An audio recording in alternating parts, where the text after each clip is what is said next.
ஒரு காட்டில் 2 புள்ளிமான்கள் ஒரே மாதிரி இருந்தன.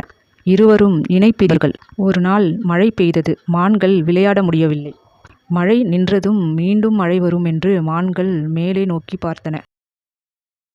அப்போது மேகங்களுக்கு உள்ளிருந்து வெளிவந்த சூரியன், நான் வந்துவிட்டேனே, இனி எப்படி மழை வரும் என்று மான்களை பார்த்து கேட்டது. அப்பொழுது மான்கள் சூரியனை பார்த்தன. சூரியன் மான்களை பார்த்து சிரித்தது. எங்களை பார்த்து ஏன் சிரிக்கிறாய் என்று ஒரு மான் கேட்டது. நீங்கள் இருவரும் ஒரே மாதிரி இருக்கிறீர்கள், அதான் பார்த்து சிரித்தேன் என்றது சூரியன். நீங்கள் யார் என்றது சூரியன். நாங்கள் மான்கள், நாங்கள் இருவரும் நண்பர்கள் என்றது புள்ளிமான். சரி, உங்களில் யார் திறமைசாலி என்று கேட்டது சூரியன். நாங்கள் இருவருமே திறமைசாலிகள்தான் என்றது மான். அப்படி என்றால் நான் ஒரு போட்டி வைக்கிறேன். அதோ அந்த மரத்தை முதலில் யார் ஓடி சென்று தொடுகிறார்களோ அவர்கள்தான் திறமையானவர்கள் என்று சொன்னது சூரியன். அந்த மரத்தை முதலில் தொடுபவர்களுக்கு நான் பரிசு ஒன்று தருவேன் என்றது சூரியன். பரிசு தருவேன் என்றதும் மான்கள் இரண்டும் ஒரே நேரத்தில் ஓடிச் சென்று மரத்தை தொட்டுவிட்டன.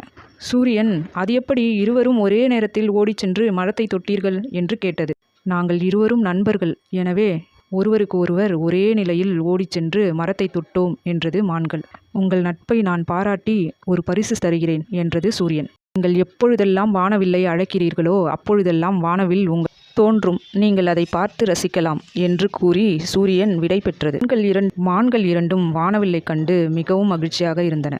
நீதி: நண்பர்கள் எந்த நேரத்திலும் எந்த சூழ்நிலையிலும் ஒற்றுமையாக இருங்கள், மான்களைப் போல. நன்றி. நான் ரேவதி சீனிவாசன்.